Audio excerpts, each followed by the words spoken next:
taking a class in lifespan development. And last week, Monday, we had a class, a discussion on pregnancy, infant development.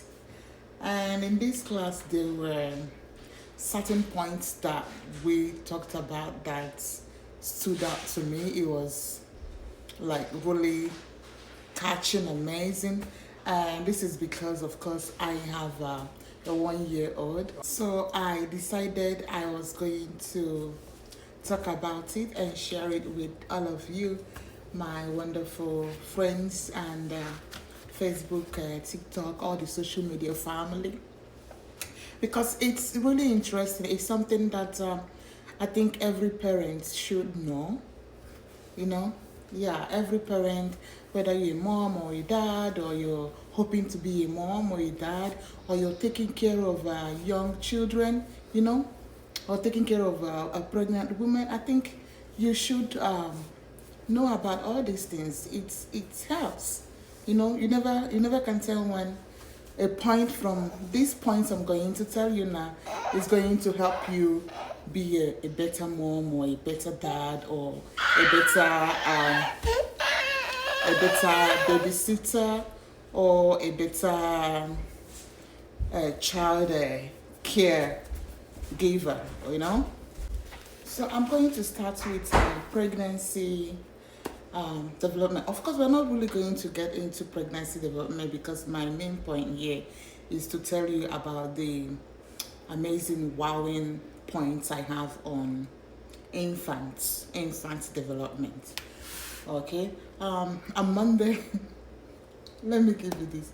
Next week, Monday, the presentation is going to be on toddler preschool development.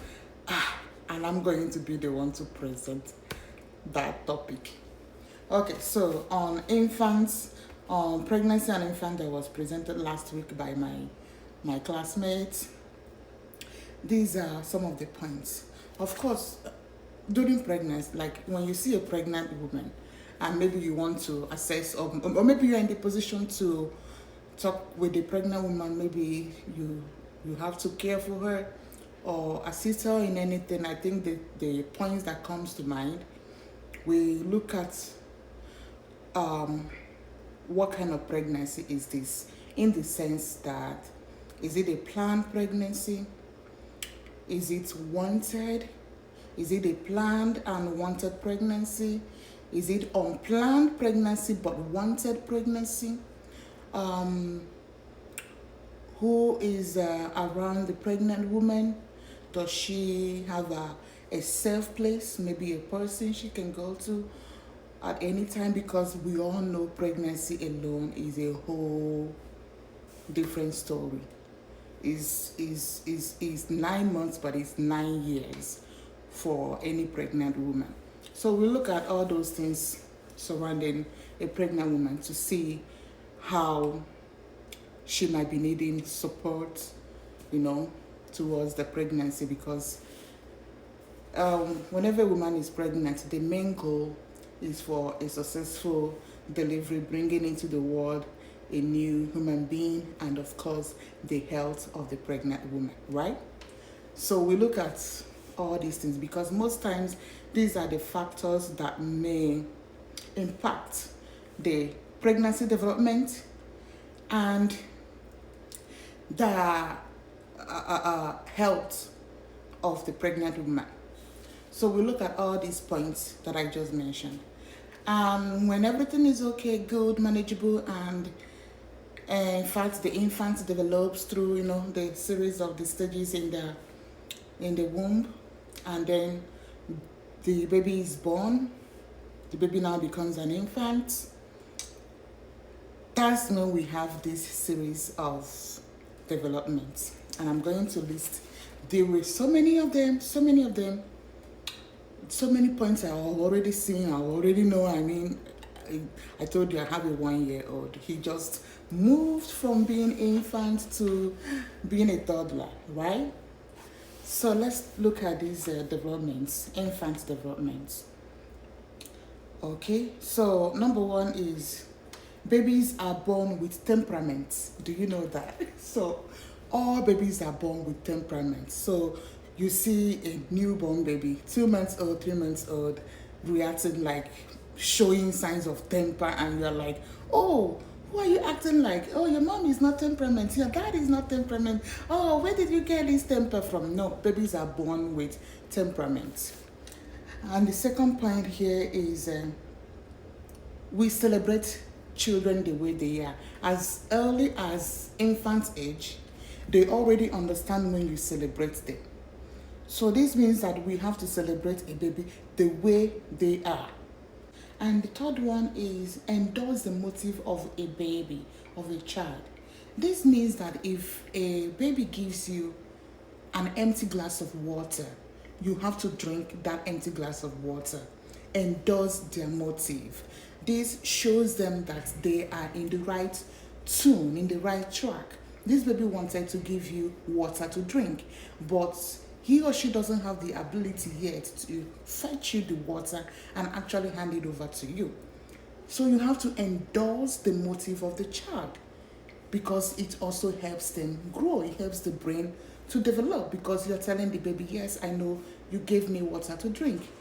I know you wanted to give me water to drink. So you behave as if the baby actually gave you water to drink. That means endorsing the motive of the child. And we have the next one, stranger anxiety. Stranger anxiety is a certain stage in infant development when they reach the point where they prefer certain faces. Usually the faces of the people taking care of them, either the caregiver, the parents, or the siblings in the home, or maybe people that usually come around, especially every day. So if a baby sees your face every day, whether you are bad or good, the baby thinks that you are one of the safe people to be around. So it's a normal development for any child to get to grow to that stage when they start preferring faces, when they start crying, when they see a face that they don't usually see, unfamiliar faces. So that's what a stranger anxiety means. Then the next one is a separation anxiety. Also, when a baby gets to a certain point, also an infant grows to a certain stage, also they start feeling this anxiety when you move away from them. You see a baby following you to the toilet, to the kitchen, to anywhere you go, because this baby is having this fear, this anxiety of being separated from their primary caregiver. So, and it's normal, it's a normal stage for every baby, for every infant. They go through this certain stage. These are the ways you know that the baby's brain is actually developing okay. And the next one here is, and there's one point my lecturer mentioned. She called it resolution to separation anxiety. She said that this is when a baby can call up what it feels like to be with his primary caregiver. So eventually when this baby leaves the separation anxiety level, when you now leave them to be alone, they now have the ability to call up the imagination what it feels like to be with their primary caregiver. So let's say, for instance, when the baby passes through the stage of separation anxiety, and you start taking your baby to daycare, for example, when the baby is there, he can call up what it feels to be with you in the home. And that gives them the endurance, whatever they need to stay and wait for you until the time you come back for them. The teacher just mentioned this.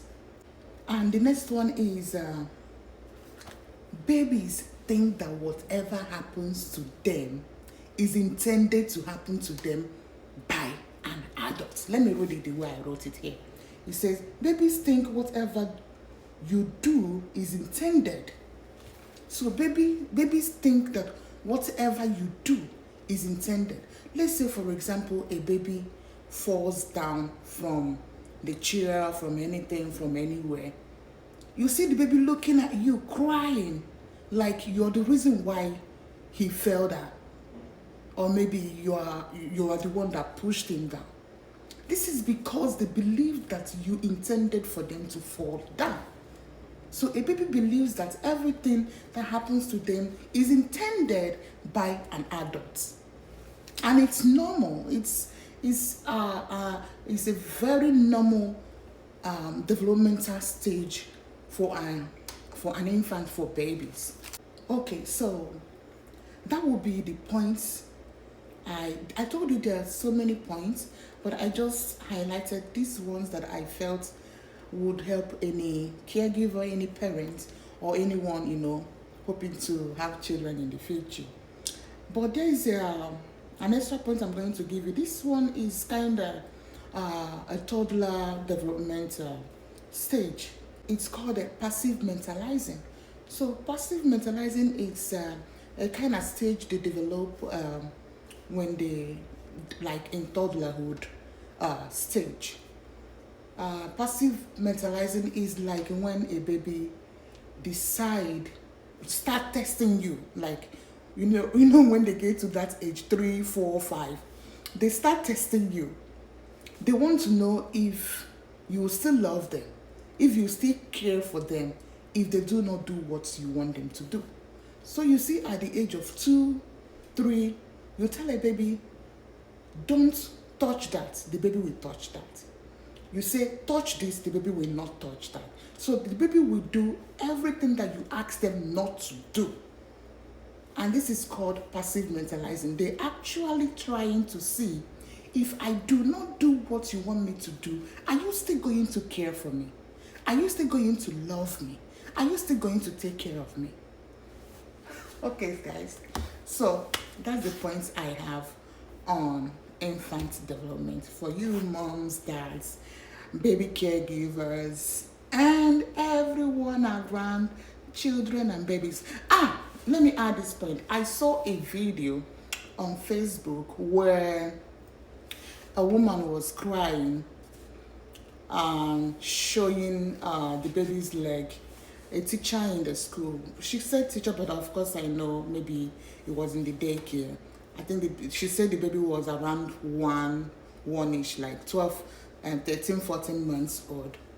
And a teacher, a human being, had the heart to flog a 1-year-old baby. Oh God, it's not funny, and I don't want to cry. I don't want it to look as serious as it is. And people were busy in the comments section telling the woman, why did you put a 1-year-old in a school? And what is a 1-year-old looking for in a school? So we leave the issue and we start, antagonizing a victim of a trauma. I don't know how any human being breathing on earth would think that it is okay for a caregiver, a teacher, to flog a 1-year-old for any reason.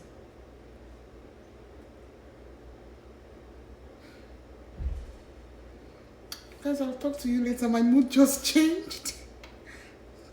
No. That was heartbreaking. I'll talk to you guys later. See you. Bye.